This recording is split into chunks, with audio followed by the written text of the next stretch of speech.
to, right, based on the head count. Okay, whether it's whatever public service it is out there that's putting an unnatural demand because of all these hard up refugees that they've created. So the same people saying you're not compassionate, you're not empathetic because you don't want all the immigrants in the world, all the refugees in the world to come to America. And yet I'm the guy that's been standing up for the homeless dying out in the streets, a lot of them veterans, for decades now, okay? And they're creating the problem. Do you understand what's going on here? The evil genius behind all this, and they're going to call me incompassionate? It's ridiculous. It's absurd. It's preposterous, but that's the kind of stuff they keep shoving down our throats. It's called gaslighting. It's like telling you the obvious. Don't believe your lying eyes. Believe what I tell you because it's what I want you to believe. And I'm somebody of stature. I'm in power. I'm somebody. I've got prestige. So listen to me. I'm credentialed professor. So you don't listen to this guy feeding this. No, listen to me. I'm the only guy that knows what's psychological, to benefit people psychologically. And I'm only qualified to be a psychiatrist. Only listen to me. But I'm telling you, even a pastor can't tell you everything. It's a one-on-one decision. It's your conscience against the world. Everybody on their own will stand one-on-one before their creator. And it's your integrity, your conscience, your honor that's at stake. So you want to adopt the beliefs that you say, I'm being true to myself down to the smallest detail. Every one of us needs to understand that. That at the end of the day, because we could die today and we don't have any more time to repent, to say, wow, I wish I'd taken another course in life. I wish I had adopted different beliefs and cultivated different beliefs out there. We have a small window of time. We're here for only a little while to get it, really. Basically, that's it. You've got to get it. You've got to understand what's really going on and what this world needs to look like and superimpose that on the way it looks now. And you'll see it's about a 180-degree difference. That this is madness, and we want to get to a place that's the opposite of madness, which is peace and contentment and harmony and joy and safety and security and prosperity and liberty. Not for some, but for everybody, because like it's been written, that no man is free while others are oppressed. You can't. God won't let you. He built a fail-safe into us called your conscience. You can never be happy. You can never be okay while others suffer needlessly. I'm not talking about natural disasters and other things that are beyond our control.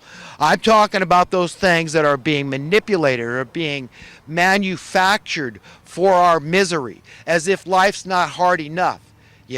Just being human, trying to take care of ourselves, trying to stay cool when it's hot, trying to stay warm when it's cold, trying to stay fed, okay?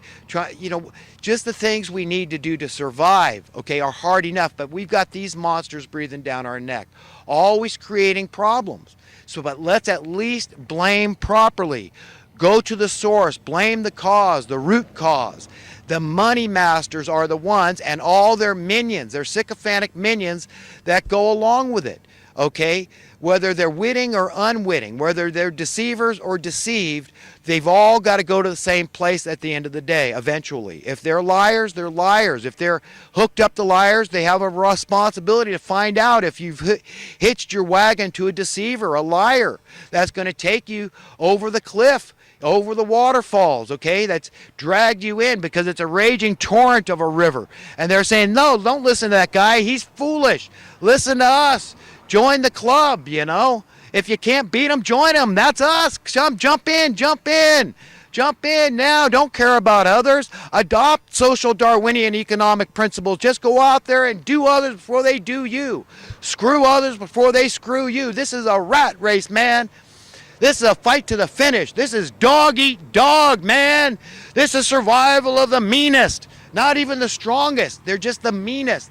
They're the most vile, the most diabolical out there are the ones that will survive. So don't jump in that raging river, okay? That's because it's going right over the falls, man, to destruction, utter destruction, because that's where you go. If you end up going to hell and you've been separated from all the upright and decent people on this face of this earth, and you got to go to this deep, dark place as your form of discipline, this is it. This is for your own good. That's what people got to understand. So there's no sense in hating your enemy. That you should feel sorry for them. You really should, because they're going to miss the boat. They're not going to be found worthy or deserving to inherit the surface of the earth. And that's what you want, because it's going to be renewed. That's the promise. That's the promise. God can't lie. There's a few things that are very definite about God. One thing is that he's not stupid, and the other thing is that he can't lie. It's not. He wants the best for everybody. It's logical. It's reasonable to assume these things. We're his children. He loves us infinitely more than the best parent in the world loves their own child. All the best parents in the world, combined, can't touch the love that God has for the individual human being. We're his children. We're his property. We are owned, and he's numbered the hairs of our head. We are precious treasure to him, and that's the message we need to relay to others, to convey to others, and let them know, hey, get on the right side of history. And this is a big deal, because we are being separated now. It's coming down sharper than any double-edged sword, and it's the quickening is taking place. I can see it. I mean, it's all over the place. It's this pseudo division that they've created. When you talk to so many liberals, you talk to so many conservatives, and they agree on a lot of stuff. Well, would it be, if it's logical and fiscally prudent, for example, to approach solving the problems this way, you won't find any true, upright conservative disagree. Neither will you find any true, upright liberal disagree. So where's the problem? You see, the division has been manufactured, created, conjured up. It's very tricky. That's what they are. They're tricksters. They trick people. That's what deceit is. It's a half-truth. We'll feed them a little. We'll make them think that, they're the good guys. They're the upright ones. And those other guys, they're the deceived ones. They're the bad guys. When all along, the whole thing is deceit. They're insane people, okay? That's who is tricking us, okay? Don't buy the lies. Don't buy the deceit. Come out of Babylon. Come out of confusion. And certainly you don't want to be willfully ignorant, okay? Because this thing can't end well. The way we're headed right now, we have to hit this wall. And this is where it's going to come down. I mean, I personally believe it's going to take the return of Jesus. I don't know how. Short of another civil war where all the decent, upright people, not the liberals, not the conservatives, but just all the decent, upright Americans just take the bull by the horns, and by so doing, they all arm themselves, and they walk into Washington. They say, no, we're taking over this joint. And the law enforcement, all the decent, upright law enforcement and military are on their side, and they say, yes, we're having a coup of the righteous here. We're not going to be violent. Whoever hits first is going to lose. You're the bad guy. So, but we're telling you how it's going to be. We need to parent you under no uncertain terms. We need to discipline you. And if we fail to do this, folks, because I don't want violence, hell, I'm a pacifist. I absolutely abhor violence. I hate it. I detest it. I'm the last guy that's going to use violence. But you know what? I mean, sometimes there's a point when you're forced to, isn't there? If you've got to protect other people and they're running and cowering, and the enemies, they're going to overtake them, and they're going to kill the innocent people out there that you love in your life, that you may not even know them, but you know that they're innocent. It's not their fault. They're just being gunned down. They're being attacked. They're being terrorized. Okay, then we need to protect them. We need to step up to the plate and say, no, we're here. And if you want to kill me, like you've done to so many martyrs through the ages, have your way. So be it. Let God's will be done. I can't stop that, but that's it. All you can kill is my body. You can't take my soul. You can't take my honor, my integrity, my conscience. No, you can't have those things. Those are safe and secure in the hands of God, okay? He knows who I am. He knows who I'm trying to be. He knows I'm trying to be a proper reflection or proper representation of his goodness, and to go out there and fight the good fight and try to convince people to jump ship. If you're on the wrong side, you have an obligation to find out if you're on the wrong side and to get off and to jump as soon as you're able to, and say, ask yourself, why aren't the problems being fixed? Why is civilization on the brink of total destruction? Why? Why is this going on? Where's the progress? Where's the beef? Okay?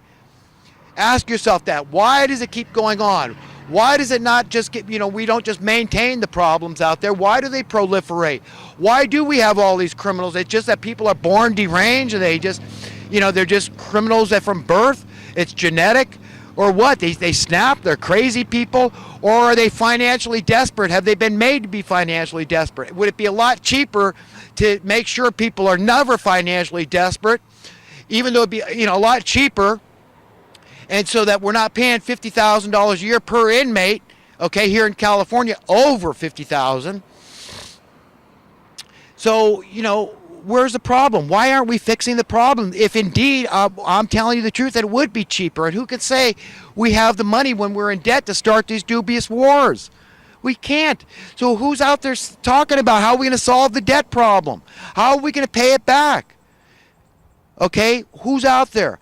I don't hear a lot of people talking the way I do. And more need to. More need to say, look, let's address the problem. Let's point out how distinctly clear this is, that they, who is they? Remember, illegitimate overlords that don't care about you. They don't care what your religious, political, economic bent is. Okay, all they care about is staying in control. They want to keep you thinking that it's your neighbor, it's that guy. So we're at each other's throats. That's your problem.